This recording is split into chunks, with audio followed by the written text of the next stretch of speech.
how you doing? It's Clayton here from howtodrawcomics.net. In today's video, I'll be giving you an inside look at the first chapter of my new Superheroines course. In this lesson, I'll take you through the preliminary phase for designing a compelling female comic book character as we sketch up 5 unique ideas that could be potentially developed into fully fledged character concepts. This is the process I'll typically use for kicking my creativity into overdrive so that I can get ideas out of my head and down onto the page. I hope you get a lot of value out of this video, and if you find it insightful, stay until the end to find out more about the full course. Enjoy. Okay, so we're here in Manga Studio, and the first task we're going to tackle is the preliminary design prototypes for our superheroines. To do this, I'm using the pencil tool set to the darker pencil variant and loosely begin knocking out some very rough mannequin poses for the initial concepts of my characters. Mannequin poses are a fitting term for these figures because we'll literally be dressing them with our heroine designs. You can use any digital drawing application to whip these out, and of course, if you prefer to work traditionally, a good old-fashioned pencil, eraser and paper will work just as well. So don't feel like you're confined to any one medium, these are just tools. And although I'll be showing you how I use Manga Studio to produce my drawings, the methods you'll learn are transferable to whichever way of working you prefer, traditional or digital. These figures are drawn light, rough and fast for a few reasons. When you work with haste and you keep things loose, it helps click your line of thinking over from a logical headspace to a creative one, because you're not giving yourself an opportunity to overanalyze your approach. On top of that, you really don't want to have to feel like you have to commit to any one drawing in these early stages, and by keeping it loose, it allows you the freedom to make mistakes, erase and adjust as needed. Drawing is an organic process after all, where ideas must have room to grow in order to fulfill their best potential, so try not to be too careful and have fun with it. What you will need to focus on with these figures are what I like to call the 3 Ps: pose, proportion, and placement. These principles lay at the core of what makes the structure of any character sound. If nothing else, rough as they may be and absent of any kind of refinement, the figures in front of you are all built with the 3 Ps in mind, and so should yours be. With the base poses now established, I've turned the thumbnail sketches layer to a light blue, using the layer color button, which you can find in the layers property panel to the right of the screen, and created a new layer above the thumbnail sketches layer labeled design draft. Starting with the head of our first heroine and working my way down the body of the figure, I'm going to sketch in a design draft over the top of the initial pose. Using layers to stack the drawing process in this way is the equivalent of laying a piece of tracing paper over the top of your drawing and creating a more refined version of it based on the underlying draft. You can see that although the overlaying sketch has more information to hint toward the design of the character, it's still just a sketch. The line work remains extremely rough and unpolished. At this early stage, I have no idea what design direction I'm going to go in for any of these characters, and that can be both a good thing and a bad thing depending on how you like to work. Here for me, I'm adding to the drawing as I go, seeing what works and doesn't work. I can't really see beyond that point, and I kinda like it that way. On the other hand, some people like to have a plan going in, and oftentimes, if you're working in a studio where you have to draw a character based on a specific design brief, you'll have a little more guidance there to help you flesh out the idea. Make no mistake, working without boundaries, especially when it comes to character design, can be very tough, so it might even help you to write up a quick character bio for your heroine to help you pre-visualize how they might look. As I clothe the character, I'm experimenting with different shapes that I might be able to integrate into her costume. I'm wrapping them around her anatomy, using her body as a base, then modifying the costume elements as needed to add more interest to the design. You can see this in particular with the big X-shaped piece of armor I've placed in around her chest, leading it up into the shoulders, where I've pulled the shoulder pads up and out to elevate them. The architecture of these major shapes should recur throughout the design and fit together to create consistency. As an example, you can see how the base of her headpiece almost looks as though it could click right into the top of her chest piece like a jigsaw puzzle. Both have a similar flow and shape to their aesthetic, smooth, streamlined contours that arch and pinch with congruence. Built into the major shapes of the character's costume are the secondary elements that also pop up repeatedly throughout the design. For the most part, these include the rectangular shapes used for the knee pads and the reinforced connection points that link between the different sections of the character's outfit. Combined with the carefully placed cross-contour divisions throughout the costume, these additions break up the larger forms, contributing further detail and interest to the design. Again, the key to properly developing the concept in this way is repetition, so that we're able to pull it together with recognizable consistency. In the end, this results in your characters having a much more solid design. Moving down our lineup of superheroines, I'm now drafting up the second character design. Once more, I'm starting with the head, and the reason that I almost always begin here is because, for me, the head of the character is the most important part. A well-drawn face leaves a good first impression, because that's where the eye of the viewer is going to be drawn to first. It's the greatest indicator of how the character is feeling and what they're thinking. So in terms of creating an emotional connection between the audience and your character, the face really is the most powerful way to do that. The guiding force behind your character's design should be based on who and what they are. The pose of this character is godlike and majestic, suggesting an undercurrent of inconceivable power. So as I think about the types of attributes her costuming might consist of, overall I want her to come across as a powerful goddess. If that's the case, then there's certain visual cues I'll need to implement into her design which communicate that idea to the audience. In a way, this means we want to avoid creating a design which is so unique it becomes unrelatable. The hairstyle, headpiece, armored corset, and thigh-high boots, along with her lengthy loincloth, certainly aren't original ideas. They were around long before I came up with them and have even been incorporated into the designs of already existing heroines. But that's why they work. These elements have become iconic to the archetype, and by playing into that, we make our character designs instantly relatable. The audience understands what they're looking at immediately. This is important because if people are left scratching their heads trying to work out what it is you're showing them, there will be a disconnect. Your audience should never have to work to figure out what it is you're presenting to them. The theme and subject matter should be clear. That's just good design. What makes the design different but still relatable is the composition of those already existing elements, by asking yourself how they can be combined and reconfigured in a new way that either hasn't been done before or at least hasn't been done to death. Think of it as if you're walking into a superheroine themed costume shop. There's boxes of wigs and racks of jackets, dresses, skirts, capes, stockings, tights, lingerie, and shoewear within every style you can think of. Your job is to put together a striking costume based on those items, and if you're feeling really fancy, you might even recut, shape, or build upon a few of them to suit the needs of your character's outfit. For the next superheroine, I want to navigate away from the superhuman aspects of the previous two and experiment with a more futuristic sci-fi archetype. Her abilities will be based on specialized combat training and technological enhancements to give her increased strength and speed. As you sketch down the initial ideas for your superheroines, it's a good idea to think about their capabilities and the special perks that might come in the form of super or mystical powers, their specialized skill sets, gadgets, or enhancements, whether they be biological in nature or artificial. Combined with a clear understanding of who your character actually is, this helps to unify their visual look with their bio. In other words, they look the way they are. These design decisions filter down into the poses you choose for a character as well, the way they move, their body language. This character, for example, is a total punk badass with attitude. She's not ladylike or conventional, she goes against the grain and is not to be messed with, and her hairstyle, costume design, and pose all say that about her. Making my way down the figure, I'm using some very rough anatomy to help convey the legs with accurate shape. Oftentimes, I'll use a character's muscle groups as a roadmap to construct the figure piece by piece. It's almost as if each muscle serves as a cue to help me remember how the human body fits together. And even though they won't be articulated in the final illustration, roughing out the key muscle groups helps form the blueprint of an accurately constructed character. But that still doesn't stop me from running into trouble from time to time.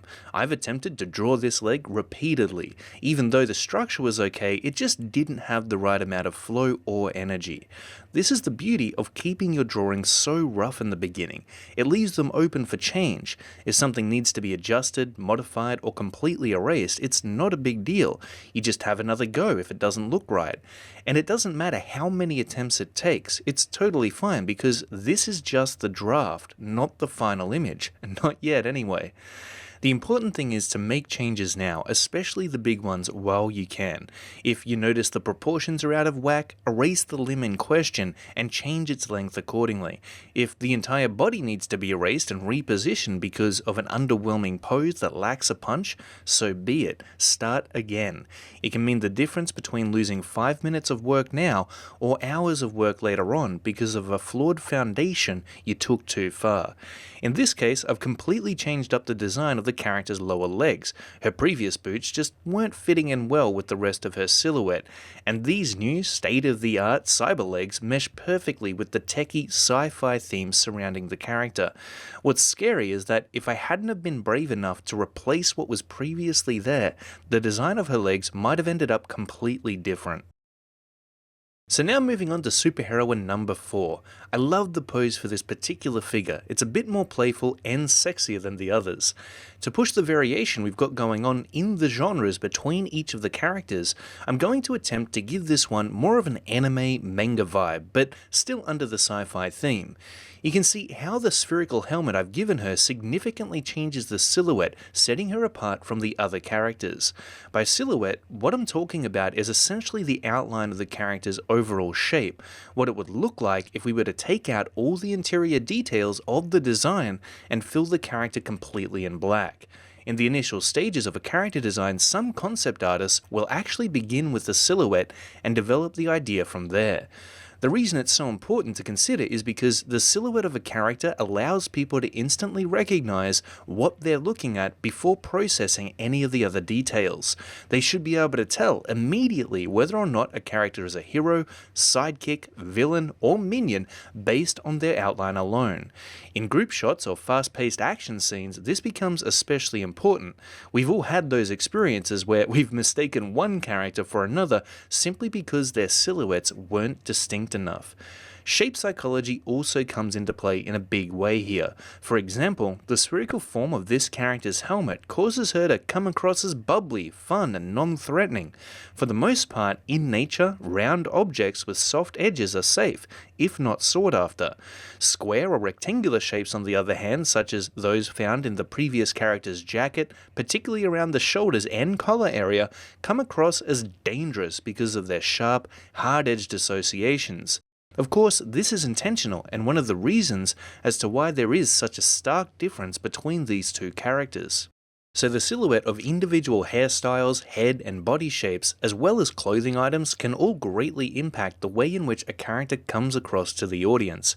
If you think about the most well-known successful characters in comics, animation, and movies, what they all have in common is a strong silhouette that looks appealing, unique, and memorable. This character is looking fairly unique in comparison to the others, but her design isn't quite as strong for a few reasons. We see recurring shapes and patterns throughout her costume, however, they're not as balanced as they could be, with bare legs and an exposed midsection but an upper body that is completely covered. Her heels would have worked better as boots with a similar design to the gloves, and the cape and skirt really aren't meshing well with the concept overall. Her outfit is also overly complex in general, to the point where she's simply not as easily memorable as our previous heroines. Simplicity is always key when designing characters that stick in the mind of the viewer. Honestly, I'm at a bit of a loss as to what I'm going to come up with for the design of my last superheroine, so I'm really pushing myself to get creative here. That's the entire reason we're going to the trouble of sketching up these preliminary concepts in the first place, because oftentimes your first idea won't be the best idea, and when you really challenge yourself to generate a multitude of choices for your designs, it's surprising what you'll end up with. Since I'm finding it hard to figure out where to take this character, I'm just going to focus on outlining her body in preparation for filling in the interior details. By doing this, I'm hoping to kickstart my creativity. Sometimes that's all you need to do, is to get into it, and what you'll tend to find is that the ideas begin pouring out onto the page. As I get the pencil moving, the trajectories of the loose lines I'm throwing down and the roughly drawn details I'm suggesting begin to form an organic, alien-like costume that hugs tightly against the body of the character. Rather than implementing already existing clothing items such as jackets and skirts, I'm looking for interesting patterns that I'm able to lay in around her anatomy. I'm approaching this in the same way I would any other type of armor, following the contours of the muscle groups and using them as a basis to build out the rest of the design. Her costume might not be an exact cut to her muscle structure, but by using it as a guide, I'm able to ensure that her outfit allows for maximum maneuverability while at the same time improving the visual clarity of its design. The organic armor I've used to form her costume is wrapping so tightly around the character's body that she's basically wearing it as a second skin. So as I articulate the specifics of its design, I'm doing the best I can to suggest the forms of her underlying anatomy. Like proportions, form is another fundamental drawing principle that, when used correctly, can make your character pop right out of the page with dramatic depth and dimension. In fact, you can think of every detail you place into your character's design as an opportunity to describe them with form, especially cross contours created by boot, glove, and underwear holes, and belts and pouches. These are fantastic when it comes to conveying a foreshortened view of your character because they curve around the surface of each form and show a visual representation of its dimensions as they're affected by perspective. Despite the intricate patterns throughout the character's design, it still feels like she's missing something, so I'm attempting to add more interest by giving her a cape at the back, adding in some effects to indicate the otherworldly powers she might be able to wield, and customizing her mask. All of these elements are very iconic to the superheroine archetype. I'm still keeping it loose, making good use of the eraser tool as I experiment with the organic layering of her costume. As I rework the various aspects of her design though, I'm realizing how little confidence I have in the direction I've taken with it. Now I've zoomed out to get an overall look at how this heroine is coming together from a distance. The detailed patterns of her costume weren't quite reading clearly enough, and by getting a pulled back view of her design, I'm able to better determine the areas that need to be made more distinct. Her outfit is also still being customized to make it appear more unique and interesting. But as with the previous heroine concept, I've had a tough time creating a character here that stands out in a memorable way. For the most part, these superheroines are looking pretty good, but I do still see some minor improvements that could be made. So I'm going to go back through the lineup of characters here and make a few final tweaks. The adjustments required become obvious with a zoomed down perspective and a little time away from each character. The hardest part is getting anything down onto the page at all, but once you've got something there to review, it's much easier to modify and add to it. After the last minute changes are made to our preliminary heroine designs, it's time to fill them in with a wash of flat grayscale tone. To do that, I've created a new layer below the design draft layers named Silhouette Segments. Since this layer is placed at the bottom of the layer stack, each section of the character can be filled in underneath the penciled roughs without painting over them. Starting with the first superheroine design, I'm coloring in each component of the character with varying tones of grey using the G-Pen tool. It's a hard-edged, completely opaque brush, which is exactly what we want. I'm not too concerned with staying perfectly inside the lines here. As with the sketch, I want to keep this rough and quick. These aren't the polished concepts, they're merely a means to get our initial ideas onto the page so that we can explore our options and decide which ones we want to take further. By filling in the characters with grayscale tones, I'm able to visually separate their design into individual pieces. Even though I haven't decided on a color scheme yet, this allows me to see if the different areas of their design is going to contrast well, and whether or not the tonal values are properly balanced. So I'm looking at the light and dark regions throughout their costumes and asking myself if the space dedicated to each works aesthetically. It's not about segmenting the character into equal parts light and dark, but rather gauging the contrast created by the amount of space covered with each value. Usually, you'll want to stick with either a majority light or a majority dark, having smaller areas of contrasting tone strategically placed throughout the design. This helps to break up the concept and allows the viewer to visually process the character in manageable chunks. As a result, the character is easier to interpret, understand, and remember. But by far the most important reason for this step is that it clearly shows us not only the silhouette of the character in its entirety, but also the individual elements that make up their design. Each of the areas are grouped based on my intended color scheme, so the skin, hair, and costume for each character will be filled in with separate values. Typically, a superheroine's outfit will be split up into 2 or 3 tones, and the brightness and contrast of each should be balanced to ensure the design reads clearly. If it's not, that may mean you have to go back and reconsider the design of the costume a little bit, which is really the purpose of this step, to establish the character's values now and find out whether or not they contrast well.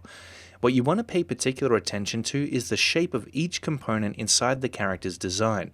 Does the shape of their hairstyle come across in the right way? Does the outside contours of their mask, cape, armor, boots, belts, or jacket describe their shape accurately? And most importantly, do these assets click together in harmony?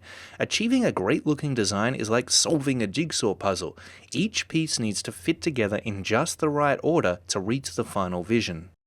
As we fill in the tonal values, try to visualize the character in motion, considering how the costuming would conform to their body and what that would look like.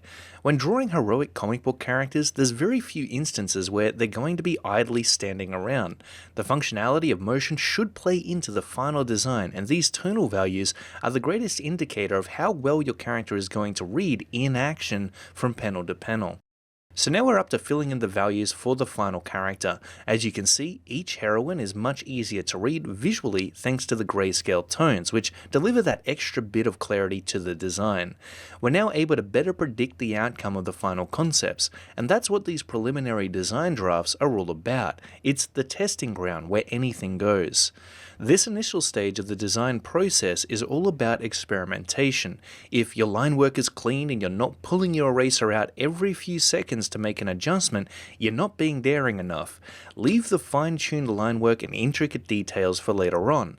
These are our superheroine prototypes. They're supposed to be quick and nasty, so remember to loosen up and let your creativity flow out onto the page. Some characters will take you by surprise with how well they end up turning out. Others simply won't hit the mark, and in my case, it seems that the first 3 ideas I came up with were probably my strongest. Sometimes that's just the way it goes. Then of course, there are other times where you might not find your groove until you're 10 to 20 character sketches in.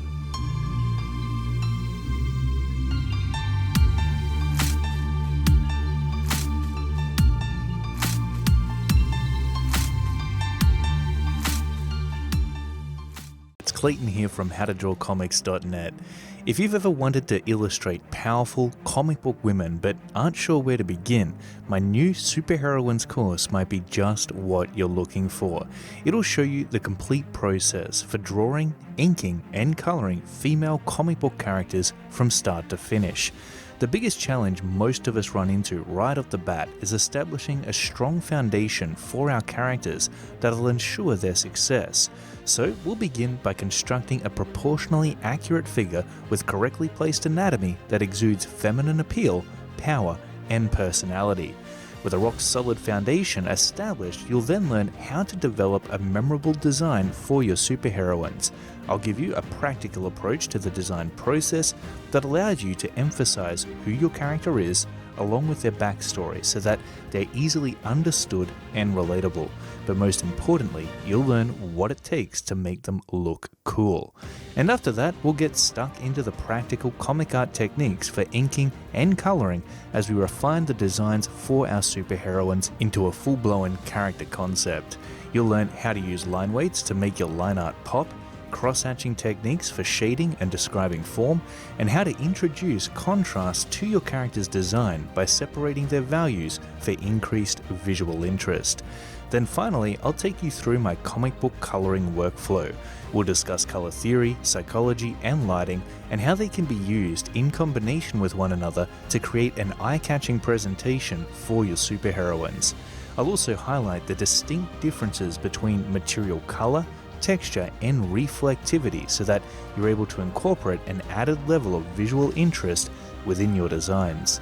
Throughout these lessons, I'll be demonstrating the development process for 3 unique superheroines from beginning to end, so wherever you're at in your journey as a comic book artist, you should see a significant improvement in your work after going through the lessons included within this course. When you get this course, you'll also receive the PSD files and digital art brushes used throughout the demonstration so that you can go through each layer for yourself and see exactly how these superheroines were composed. Best of all, you'll be able to go back and watch each lesson as many times as you like. You can play, pause, and rewind them to review any information you might have missed the first time and go through the course content at your own pace. We've got a lot of ground to cover, and I can't wait to show you what's in store. So buckle up, strap in, and let's get started.